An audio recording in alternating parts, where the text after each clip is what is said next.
Assalamualaikum warahmatullahi wabarakatuh. Kami dari kelompok 7 yang beranggotakan Tria Pina Nadila, Rizka Safera, Sulistiawati, Wida Amalia, Rahmawati. Di sini kami akan menjelaskan tentang kelangkaan air bersih.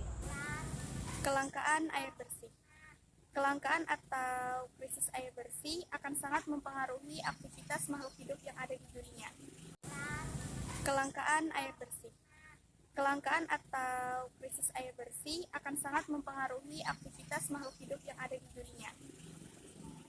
Konsep kelangkaan air ini merujuk pada perolehan sumber air yang buruk dan menipisnya sumber air yang tersedia. Ada 8 faktor yang bisa menyebabkan krisis air bersih. Faktor yang pertama yaitu polusi air. Polusi air yang bersumber dari pestisida, pupuk yang hanyut dari pertanian, lalu limbah industri, dan kotoran manusia yang langsung dibuang ke sungai. 2. Boros air. Penggunaan air berlebihan sering digunakan pada orang, hewan, tanah, atau faktor lainnya. Penggunaan air juga sering digunakan untuk kegiatan rekreasi atau wahana sesaat tanpa memikirkan efek yang akan terjadi. Ketiga, pertanian. Mayoritas para petani menggunakan air tawar yang tersedia. Mirisnya, 60% dari air ini terbuang karena metode pertanian yang tidak efisien dan sistem irigasi yang bocor. Keempat, overpopulasi. Ketika populasi meningkat dengan cepat, permintaan akan sumber daya baru akan menghasilkan tekanan tambahan pada sumber air bersih. Kelima, jarak. Faktor yang berdampak pada krisis air bersih adalah negara atau daerah yang tidak dekat dengan tempat yang memiliki air, seperti daerah gurun atau daerah terpencil.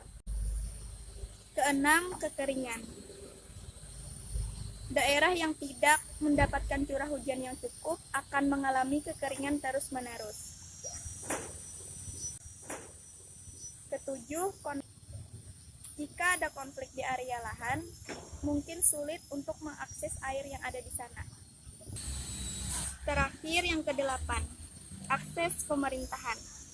Di beberapa negara yang masih bergantung pada diktator, penggunaan air dapat dikontrol oleh mereka yang berkuasa. Ini akan menyebabkan kelangkaan bagi mereka yang kastanya di bawah petinggi pemerintah. Sekian dari saya, selanjutnya dampak dari kelangkaan air bersih akan dilanjutkan oleh Sulistiawati. 7. Dampak yang terjadi dari kasus air bersih. 1. Kelaparan merajalela. Air sangat dibutuhkan sekali oleh makhluk hidup. Poin utamanya sangat dibutuhkan untuk bercocok tanam dan merawat hewan ternak. Diperkirakan bahwa penggunaan global air untuk irigasi dan pertanian adalah sebesar 70% dan 10%-nya lagi digunakan untuk keperluan domestik. 2. Standar kehidupan yang menurun. Sekolah, restoran, rumah sakit, hotel, dan bisnis lainnya harus tetap bersih agar operasi berjalan dengan efektif. Bayangkan saja bila sebuah sekolah atau hotel besar tidak memiliki air bersih, walaupun hanya sehari saja, proses manufaktur dan industri, kegiatan pertambangan dan bisnis lainnya tanpa kegiatan ekonomi karena kekurangan air. 3. Hilangnya lahan basah. Lebih dari separuh lahan basah di planet ini telah hilang sejak tahun 1990, yang sebagian besar disebabkan oleh kelangkaan air. Lahan basah telah menjadi kering sampai kehilangan kemampuan alami untuk menahan air. 4. Kerusakan ekosistem. Ketika kelangkaan air terjadi, maka pemandangan alam yang paling menyedihkan adalah adanya penggurunan. Manusia akan kehilangan tumbuhan dan kematian pada satwa liar dan hewan lainnya. Akibatnya akan ada bencana ekologi yang bisa menyebabkan kekurangan makanan dan kualitas hidup yang sangat buruk. 5. Kurangnya pendidikan. Kelangkaan air menyulitkan orang untuk mendapatkan pendidikan yang mereka butuhkan atau mereka layak dapatkan, terutama anak-anak. Mengapa?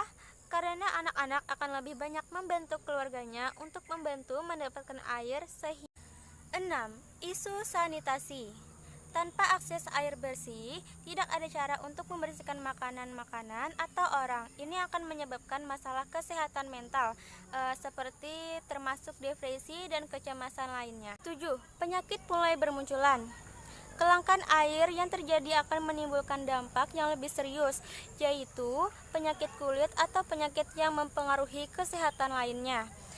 Mendapatkan air yang tercemar pun sama. Air tersebut akan diminum oleh kamu, kemudian kuman-kuman tersebut akan masuk ke dalam tubuh. Dalam sejumlah kasus, terdapat orang-orang yang ada dalam kejadian tersebut terkena penyakit serius, bahkan meninggal dunia.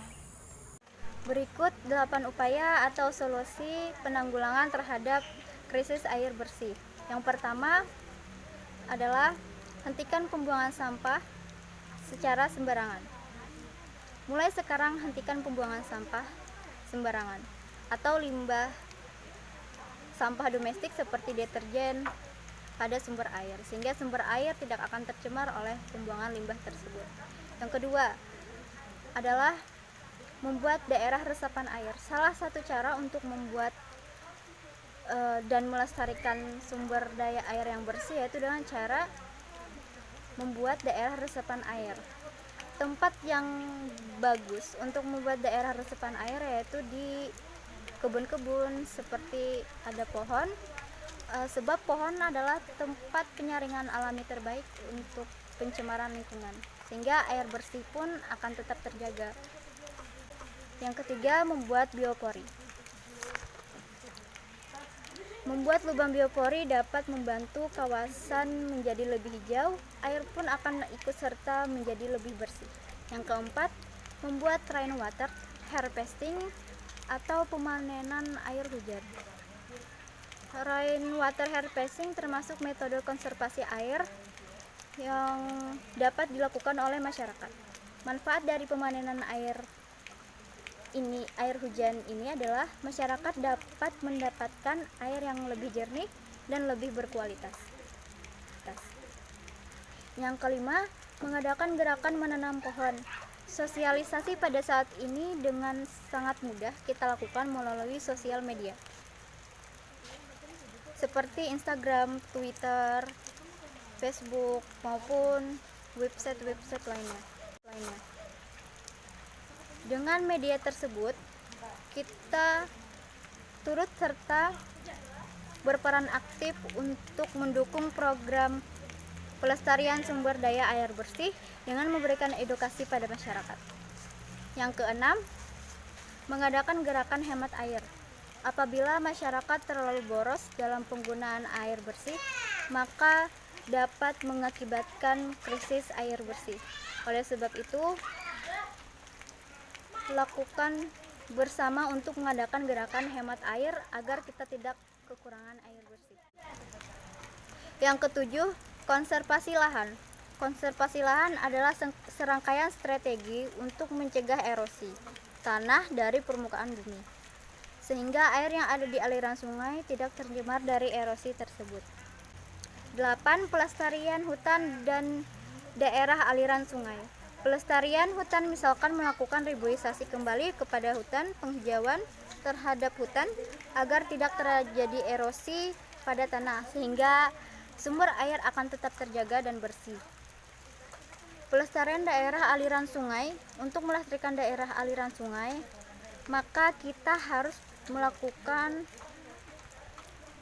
tidak harus melakukan upaya pembuangan sampah sembarangan. Itu sangat tidak dianjurkan, sebab itu akan mengakibatkan aliran sungai akan tercemar, sehingga air bersih pun tidak dapat kita hindarkan.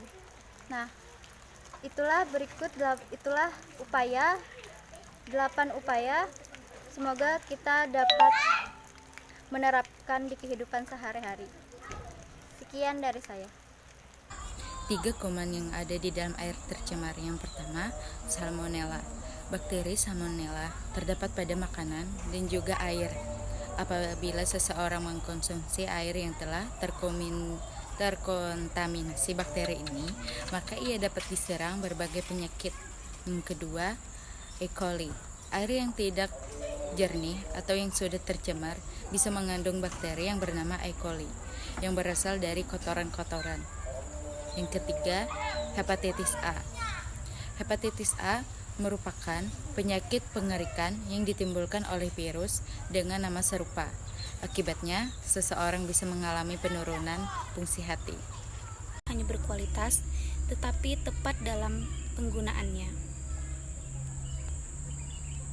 Berikut ini beberapa rekomendasi penjernih air lengkap dengan keunggulannya. 1. Penjernih air RU. Penjernih air RU atau singkatan dari reverse osmosis ini bekerja dengan mengaplikasikan semi-merpable untuk menjernihkan air. Jenis penjernih air RU ini memiliki kelebihan diantaranya dapat memperbaiki rasa dan aroma air serta alat ini hemat biaya dan juga mudah dirawat. Jenis penjernih air RU sangat efektif digunakan untuk menjernihkan air yang keras dan berkadar garam tinggi, berbagai zat kimia, dan larutan padat di dalamnya. Jernih air UPI cocok digunakan untuk pengairan yang berkadar TDS, Total Dissolved Solid, rendah seperti danau dan sungai. Kelebihan air dan alat penjernih air UPI ini adalah tidak perlu membersihkan secara manual, serta kamu bisa mendapatkan tingkat kejernihan air yang tinggi. 3. Penjernih air UF. Penjernih air UF atau ultrafiltration memanfaatkan serat fiber berongga yang dibentuk dengan lapisan material tipis untuk menyaring kotoran dari dalam air. Kelebihannya, kamu dapat menyaring lumpur dari air, kemudian penyaring ini bisa dipakai untuk menggunakan listrik. 4. Penjernih air karboaktif. Jenis penjernih air karboaktif dibuat dengan serat karbo yang terbuat dari batu bara, batok kelapa, dan kayu yang dicacah kecil-kecil. Kelebihan dari penjernih air karboaktif ini dapat menghilangkan partikel logam berat dan menghilangkan penyakit dari pestisida serta zat kimia beracun yang ada di dalam air. Sedimen filter adalah sebuah kelengkapan yang digunakan dengan jenis penjernih air lainnya seperti RU dan UV. Sedimen dapat berupa serpihan karet dari pipa logam, partikel pasir, atau lumpur yang dapat menyebabkan kekeruhan air. Kelebihan dari alat sedimen filter ini adalah dapat menghilangkan kotoran debu, karat, dan partikel lumpur dalam air. Di sini saya akan menjelaskan tentang 5 cara penyaring tradisional untuk air kotor. Yang pertama, saringan kain katun. Pembuatan saringan air dengan menggunakan kain katun merupakan teknik penyaringan yang paling sederhana. Nantinya air keruh akan disaring dengan menggunakan kain katun yang bersih. Yang kedua, saringan kapas. Teknik saringan ini dapat membersihkan air dari kotoran dan organisme kecil pada air keruh. Yang ketiga, saringan arang.